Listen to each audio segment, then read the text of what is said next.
Ah, the modern world. What a beautiful place of free instant gratification and cheap addictions. But you know what's even better? It's actually breaking those addictions and taking control over your life again. That's why we from Pablo's Pill have made this 5-step formula to get you off the gram, whatever that might mean for you. Enjoy the episode. So my friend, if you want to break your addiction, you need to start by identifying your addiction. Step number 1. This doesn't have to be a drug addiction necessarily. This can be so many other things, like for example, social media addictions, porn addictions, or video game addictions. It's very likely that your brain is going to come up with some excuses. Your brain is probably lying to you and telling you, no, I'm not addicted. I mean, if you're addicted to video games, you're likely not going to know because you don't have that introspection. And a good way to find out if you're actually addicted is once you stop, you may notice that you have these urges, you have these cravings, that you want to keep doing it. And once you no longer have control over your urges, you know that you're addicted. So once you've identified your addiction, and this is not easy, you're really going to humble yourself, really going to have to stop all these excuses, and really be brutally honest with yourself. Let go of that ego. Once you've found out that addiction, you need to start finding out a motivation to stop that addiction. And this is exactly where step number 2 comes in. For step number 2, you want to actually find the motivation for why you want to stop this bad habit. For the purpose of this video, we're going to use the classic example of social media. What you want to do in step 2 is you journal about all the reasons that make you want to stop or quit this habit. So what you're going to do is you're going to sit back, you're going to take a journal, an iPad, or even a Notion page, and you're going to start with the biggest reasons for why you want to quit. For social media, this is probably going to be things like, it takes up too much time during my day. Social media makes me depressed because I see other people going out clubbing, living the life of their lives, living the life of their dreams, and I'm just sitting here at home on the sofa doing nothing all day. These are the big reasons, but this is not where you want to stop. No, instead you want to actually continue this list until you've identified every single reason for why you want to quit this habit. This way you can really see all the different reasons for why you want to stop. You have them in front of you on the paper, and nothing is going to bring you as much motivation to actually quit the habit as seeing a long list of reasons for why you should stop. Your own reasons for why you should stop right now. And this can also be an advantage because what you can do is use this as affirmations. So, you know, when you have all the reasons for why you want to quit down on paper, it makes it so much easier. Maybe you want to put that paper on a wall or something, so you see it every day, or you make it your wallpaper, or make it a little note widget on your phone. That's really going to help, especially if you write other things, like for example, my life has become so much better since quitting social media. Or you really stop identifying with it. You say, I'm not a person who uses social media. I'm not a smoker. I don't fab. All these examples are really going to help you ingrain that thought into your mind until you properly stop identifying with that addiction. Now, what's very important is that you taper. You don't quit cold turkey. Now, quitting cold turkey means that you go from consuming maybe every day to not consuming at all anymore. And tapering is when you slowly taper it off. So you maybe go from consuming every day to consuming once a week and going to a lower dosage gradually until you stop taking it at all. Now with drugs like benzos, the withdrawal symptoms of quitting cold turkey are really bad. People experience shaking and physical pain for weeks. And it's similar with heroin, except you're literally going to die. It's not quite as severe with other bad habits, but it's still very similar because it's just very hard to maintain long term. And you're going to have withdrawal symptoms like feeling really down after, not having checked social media for a while.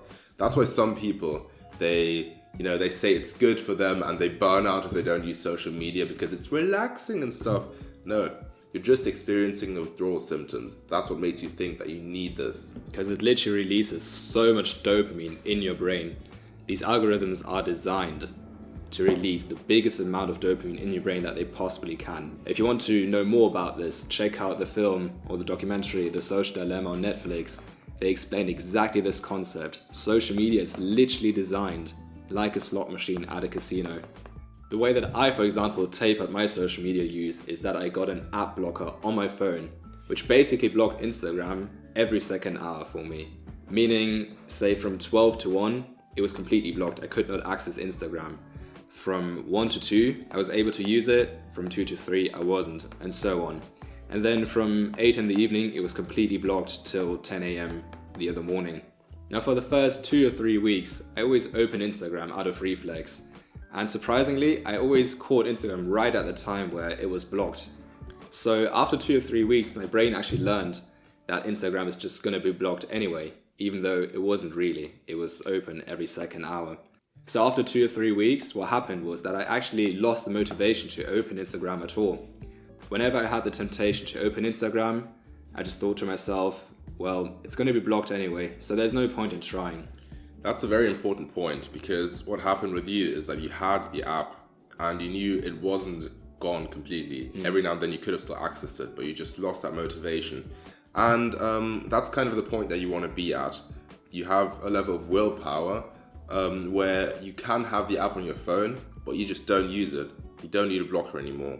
But to get to that point, you're going to basically have to apply progressive overload, just the reverse version, like progressively deloading. So you use the blocker and go from maybe blocking every second day to blocking every day. Or you block certain hours of the day and it always gets more and more and more until you just stop wanting to use that at all. And well, at some point you should be able to take those training wheels off and just go without the blocker. Just have social media on your phone, but have the willpower to not use it at all. Now that you've completed point number 3, you have all the motivation to no longer indulge in this one habit, and you've slowly been tapering it off. So it's actually not that hard for you anymore. What you now want to do is to find a replacement addiction for this habit. This is really going to boost your progress, since you now can focus on something else. Now, you want to find a new addiction. Elf bars are pretty hyped at the moment, but you might as well just get into something nice, like going to the gym. This is actually surprisingly addictive if you properly get into it, because you can suddenly see all these newbie gains, and all you want to do is hit the gym and increase your physique. It can also be other habits like reading or learning a new skill, but hitting the gym is literally the most rewarding thing. Going to the gym literally releases so many different chemicals in your brain, so it can literally be an addiction that's also good for you. Now step 5, this isn't really a separate step, it's more something you continuously do throughout the entire process, and that's dedicated journaling. Now we briefly touched on this, but we didn't mention the positive sides. So you don't only want to say, I'm happy I quit this habit because, or my life's become so much better because I stopped doing this. You also want to do the same for your replacement addiction. For example, I'm so glad I went to the gym, I've noticed all these gains, my life's become so much better since then. You really want to convince your brain that this is the better decision. And your brain is going to stop coming up with all these excuses for why you should go back, because you continuously keep convincing yourself that you're doing a good thing. And eventually, you're going to believe it, and the addiction is gone. As a little follow-up, just because you're not consuming does not mean that you're not addicted, you little crackhead. This whole thing is a slippery slope, and it is super easy to slip back into some old addictions. I mean, you see it with alcoholics. Some of them aren't allowed to ever drink again. So what you want to do is, once you've actually managed to quit a habit, is to stay off it for as long as possible. We always say think in consistency rather than in streaks. But this is something that you want to keep so consistent that you really want to avoid any slip-ups at all costs. The only reason why you should re-indulge in this habit is if you absolutely have to. It can be alright, you can probably indulge in this habit again a few times, but it is a slippery slope, so be careful here. Now this 5-step process that we just outlined here is something that can be applied to so many different addictions.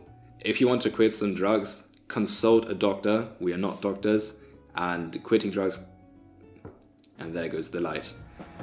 If you enjoyed this banging episode of Pablo's Pill, you might like this one as well. We'll see you there.